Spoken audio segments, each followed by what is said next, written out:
내가 뭐 벌써 죽을 나이냐 많이들 이렇게 말씀하시죠. 하지만 조용히 말씀드릴게요. 바로 그 나이 75세부터 우리 몸이 갑자기 무너지기 시작합니다. 근데 이게 단순히 나이가 들어서만이 아니라는 게 더 큰 문제예요. 병 때문도 아니고 돈 때문도 아니고 사실은 매일 반복되는 아주 작은 습관들이 여러분의 수명을 깎고 있습니다. 영상 아래 좋아요와 구독 버튼 한 번씩 눌러주시면 정말 감사하겠습니다. 자, 그럼 본격적으로 시작해볼까요? 보건복지부 자료에 따르면 우리나라 75세 이상 노인 7명 중 1명은 자신도 모르게 건강을 망치는 습관을 매일 반복한다고 합니다. 더 무서운 건 이 습관들이 쌓이면 추후 간병비가 20억 원까지 불어날 수 있다는 점이에요. 실제 노인 장기 요양보험 통계를 보니 치매나 파킨슨병으로 오랜 기간 간병이 필요한 경우 치료비와 간병비가 억 단위를 훌쩍 넘는 일이 상당히 많았습니다. 믿기지 않으시겠지만 이 습관 몇 가지만 바꿔도 우리는 휠체어 없이 약 없이 병원에 자주 안 가도 100세까지 씩씩하게 걷고 말하고 기억할 수 있습니다. 오늘 영상에서는 파킨슨병을 이겨낸 24세 이명훈 어르신 사례와 서울 모대학 병원 노년내과 정의원 교수님의 조언까지 더해서 75세 이후 꼭 바꿔야 할 5가지 습관을 알려드리겠습니다. 아직 늦지 않았습니다. 정말로 지금 시작하셔도 앞으로 10년은 더 젊게 건강하게 사실 수 있어요. 실제 보건 행태조사에서도 노년층 분들이 적절한 운동 습관과 식습관을 70대 중반에 시작해도 80대 후반까지 아주 양호한 상태를 유지하는 사례가 꾸준히 보고되고 있습니다. 이제 본격적으로 75세 이후 건강을 무너뜨리는 5가지 습관부터 하나씩 살펴볼까요? 첫 번째, 감각 자극이 없는 일상입니다. 똑같은 집, 똑같은 밥, 똑같은 TV 이렇게 1년, 2년, 5년쯤 바뀌지 않는 환경에서 지내면 뇌가 점점 잠들어 버립니다. 그 중에서도 특히 후각과 촉각이 중요한데요. 향기를 맡고 무언가를 만지는 자극이 뇌의 기억력과 인지 기능을 유지시켜주는 스위치 역할을 합니다. 서울대병원에서 진행한 일부 연구 결과에 따르면 다양한 감각 자극을 주기적으로 받는 어르신들은 그렇지 않은 어르신들에 비해 치매가 진행되는 속도가 3배 이상 느린 것으로 확인됐다고 합니다. 이게 단순히 학술지가 아니라 국내 언론 보도에서도 화제가 되었죠. 그렇다면 어떻게 감각 자극을 줄 수 있을까요? 사실 어렵지 않습니다. 이렇게 해보세요. 첫째, 향기 일기쓰기입니다. 빵 굽는 냄새나 허브 비누꽃 등 일상 속에서 맡는 냄새를 간단하게 적어보는 거예요. 오늘 아침 동네 빵집 앞을 지나는데 바삭한 빵 냄새가 참 고소했다. 이 정도로도 충분합니다. 둘째, 다른 장소 가보기입니다. 매일 걷던 길 대신 한 블록 옆 골목으로 가도 좋고 버스로 몇 정거장 더 가서 새로운 풍경을 보시는 것도 좋습니다. 정신건강의학과 전문의들은 익숙하지 않은 환경이 주는 자극이 뇌를 각성시키는 가장 빠른 방법 중 하나라고 말합니다. 셋째, 다양한 음악 듣기입니다. 요즘 젊은 사람들 노래를 들어보면 가사가 빠르고 리듬이 생소하죠. 마침표. 그 낯선 자극 자체가 뇌를 깨우는 작용을 합니다. 또 반대로 내가 젊었을 때 즐겨 들었던 음악도 과거 기억을 끄집어내 우울감을 완화하고 뇌의 연결망을 활성화한다고 합니다. 이런 감각 자극은 헬스클럽에서 운동기구 돌리는 것처럼 뇌를 움직이는 힘이 돼요. 지금부터라도 조금씩 시도해보시면 분명한 변화를 느끼실 거예요. 이제 두 번째 습관으로 넘어갑니다. 새로운 목표 없는 삶이게 얼마나 위험한지 아마 오늘 처음 들으시는 분도 많으실 텐데요. 어르신들은 흔히 나이에 뭘 또 새로 하냐라고 말하잖아요. 그런데 뇌는 목표가 없으면 죽은 거다라고 인식한다고 합니다. 실제로 파킨슨 진단을 받고 큰 우울감을 겪던 94세 이명훈 어르신도 손자 결혼식에서 노래 부르기 작은 목표가 생기면서 삶이 확 바뀌었다고 합니다. 매일 15분씩 노래를 연습하면서 도파민 분비가 조금씩 늘었고 운동 효과도 생겨 파킨슨 증상이 눈에 띄게 완화됐어요. 뇌과학자들의 공통된 의견은 전두엽이 새로운 과제와 목표를 인식하는 순간 집중력과 학습력이 살아난다는 겁니다. 그래서 큰 목표가 아니어도 괜찮습니다. 노래 한 곡 제대로 외우기, 시장 근처 안 가본 가게 가보기, 손자에게 편지 한 장 써보기, 이런 작은 목표라도 뇌에는 어마어마한 활력 수입니다.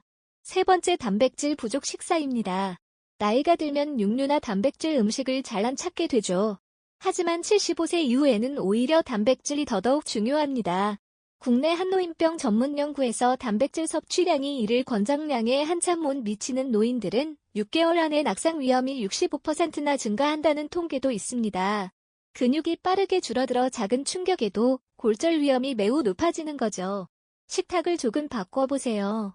아침엔 계란 2개나 두부 1무, 점심엔 닭가슴살이나 생선을 소량이라도 챙겨 드시고 저녁엔 콩 반찬이나 단백질 음료를 추가해보세요. 고기를 먹기 힘드시다면 잘게 잘라 꼭꼭 씹어서 조금씩이라도 드시면 됩니다. 고기를 피하다가 정말 몸이 망가지는 걸 여러분도 주변에서 종종 보셨을 겁니다. 현대인의 가장 흔한 식습관이 탄수화물 위주의 대충 식사인데 나이 들수록 식사량이 더 줄어들기 때문에 결정적으로 부족해지는 영양소가 바로 단백질이에요. 노인 전문의들은 조금 귀찮더라도 단백질 섭취를 늘리는 게 가장 빠른 건강회복법이라고 강조합니다. 네 번째, 하루 종일 앉아있는 생활입니다. 많은 어르신들이 몸이 아프니 가만히 있어야지라고 생각하시죠. 하지만 지나친 휴식은 오히려 독이 되기도 합니다. 세계보건기구 후 자료에 따르면 하루 10시간 이상 앉아있는 노년층은 그렇지 않은 노년층보다 근육 손실률이 약 22% 더 높고 심혈관 질환 발생률도 흡연자와 비슷하게 높아진다고 합니다. 우리 몸은 쓰지 않는 근육부터 빠르게 소멸시킵니다. 특히 허벅지와 엉덩이 근육이 약해지면 낙상 위험이 높아지고 한번 다치면 쉽게 회복되지 않아서 장기 요양이 필요한 경우도 적지 않죠.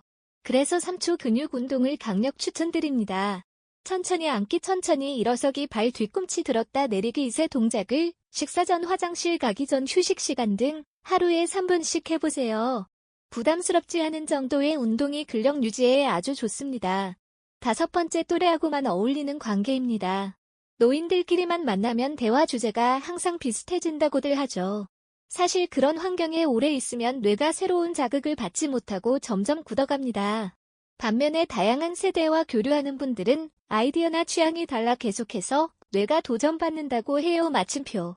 일부 연구에서는 세대가 교류가 활발한 어르신들은 그렇지 않은 분들보다 치매 발병률이 42% 낮고 우울증 발생률도 64% 낮았다고 합니다. 실제로 서울 시내 초등학교 교통지도 봉사를 하는 어르신들의 경우 뇌 기능이 과거보다 또렷해졌다라는 보고도 있었습니다. 우리 이명원 어르신도 동네 초등학교에서 등굣길 교통봉사를 꾸준히 하셨다고 해요. 그 시간에 아이들과 대화하고 날마다 새로운 에너지를 받는 게 인지 기능 향상에 큰 보탬이 되었다고 합니다. 봉사활동이 어렵다면 손주에게 전통놀이 가르쳐주기나 스마트폰 배우기, 수업, 디지털 손주 프로그램 등에 참여해보세요. 젊은 세대와 어울리면 말투부터 생각까지 계속 변화해야 하니까 뇌가 늙을 틈이 없습니다. 정리해볼까요? 감각 자극, 목표, 식사, 움직임, 관계, 이 5가지를 바꾸면 약 없이도 훨씬 건강하게 지낼 수 있습니다. 뉴스를 보면 노인 요양비가 가파르게 늘어나고 있다는 보도가 끊임없이 나와요. 그 이유 중 하나가 오랜 생활 습관으로 인한 만성질환이 급격히 악화돼서입니다. 그렇지만 지금부터라도 바꾸면 우리는 미래 요양비 수십억 원을 아낄 수 있고 무엇보다 스스로 걷고 말하고 즐기는 자유를 유지할 수 있습니다. 다음은 이명훈 어르신이 어떻게 94세까지도 혼자 생활하시는지 그 비결을 좀 더 자세히 말씀드릴게요. 사실 지금부터가 더 중요합니다. 많은 분들이 젊어 보이려면 비싼 영양제를 먹거나 매일 만보 걷기를 해야 한다 이렇게 생각하세요. 그런데 노년내과 정의원 교수님은 정반대의 이야기를 하십니다.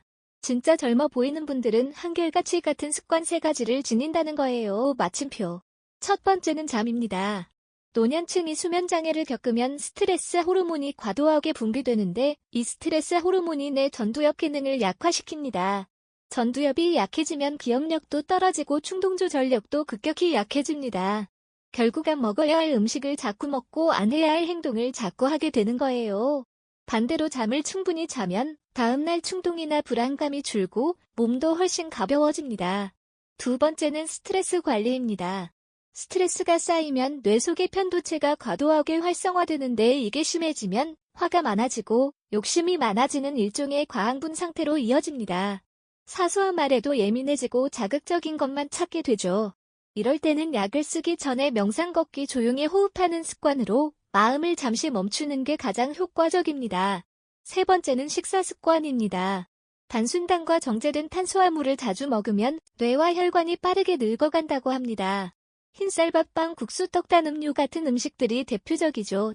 정의원 교수는 불로존 식사법을 권장하는데 잡곡밥에 채소, 반찬, 생선이나 두부, 견과류와 과일을 먹는 방식이에요.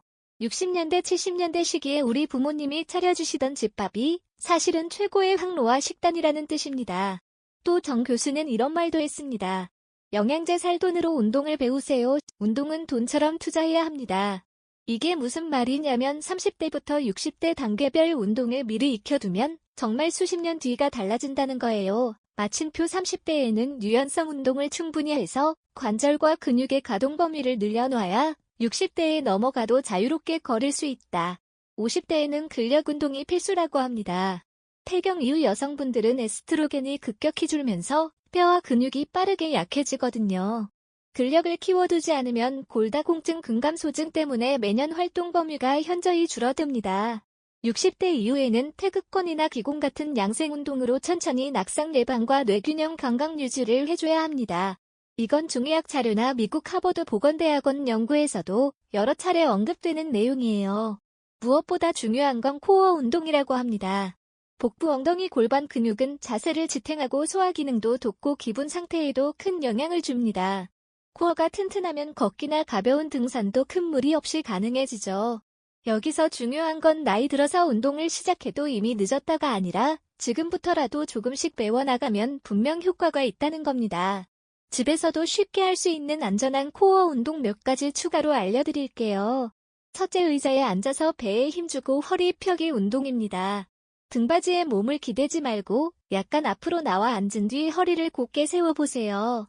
배를 살짝 집어넣고 5초간 유지한 다음 힘을 풀고 쉬었다가 다시 5초 유지. 이 동작만 반복해도 복부와 허리 근육이 서서히 단련됩니다. 둘째, 벽을 잡고 가볍게 무릎 들어 올리기 운동입니다. 벽이나 의자를 잡아 넘어지지 않게 지지한 뒤 오른쪽 무릎을 가슴 쪽으로 천천히 들어 올립니다. 3초 정도 버틴 뒤 다시 내려놓고 반대쪽 무릎도 같은 방식으로. 이 운동은 엉덩이와 골반 근육을 부드럽게 강화해줍니다. 셋째, 누워서 하는 간단한 브릿지 동작입니다. 바닥이나 침대에 누워 무릎을 세우고 발을 고정한 뒤 엉덩이를 살짝 들어 올려보세요. 높이 들 필요 없이 허리와 허벅지가 일직선이 될 정도면 충분합니다. 3초 동안 유지한 후 천천히 내려오고 숨을 고르면서 2-3회 반복하세요. 허리가 약하신 분들은 너무 무리하지 말고 처음에는 낮게 들었다 내리는 것부터 연습하시면 좋습니다. 마지막으로 앉아서 하는 서서히 트위스트 운동도 쉽고 효과적입니다.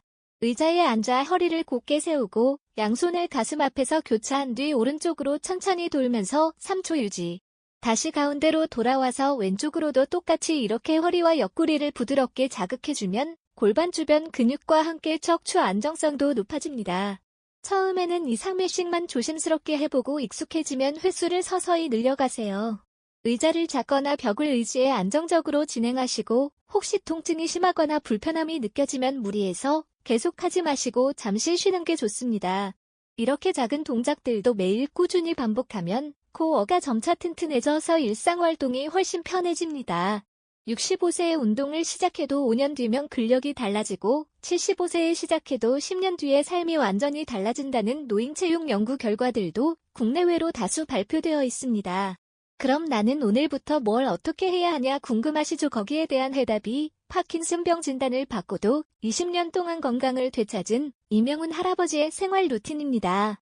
94세에 이르도록 혼자 생활하실 만큼 컨디션을 유지하시는 이분의 하루는 아침에 일어나는 순간 시작됩니다. 아침잠에서 깨면 먼저 3초 근육 운동을 하십니다. 천천히 의자에 앉으며 하나 둘 셋 세고 다시 천천히 일어날 때 하나 둘 셋 세는 식이죠. 발 뒤꿈치를 들었다 내릴 때도 3초를 셉니다. 몇 분이면 충분하지만 아침마다 반복해서 허벅지와 엉덩이 근력을 조금씩이라도 유지합니다. 그리고 향기 일기를 씁니다. 허브차의 은은한 향 창문을 열었을 때 들어온 봄의 싱그러운 꽃내음 아니면 아침 식사에 나는 냄새라도 간단하게 적어봅니다. 이걸 꾸준히 하다 보면 냄새를 분별하려고 뇌가 깨어나고 기억을 되짚어 쓰려니 인지 기능이 활성화되죠. 이명훈 어르신은 하루에 하나씩 자그마한 목표를 정하십니다. 예를 들어 오늘은 옛날 노래 중에 한 소절을 다시 연습해보겠어. 내일은 새 반찬 하나 만들어보겠어. 그 목표가 작아도 뇌에겐 커다란 활력소가 됩니다. 식사도 신경 씁니다. 흰쌀밥만 먹지 않고 단백질을 꼭 챙깁니다. 두부나 닭가슴살, 생선, 계란, 고기 등을 조금씩이라도 각 끼니에 나누어 드시는 거죠. 이 습관 덕분에 근감소증 진행이 느리게 나타난다고 해요.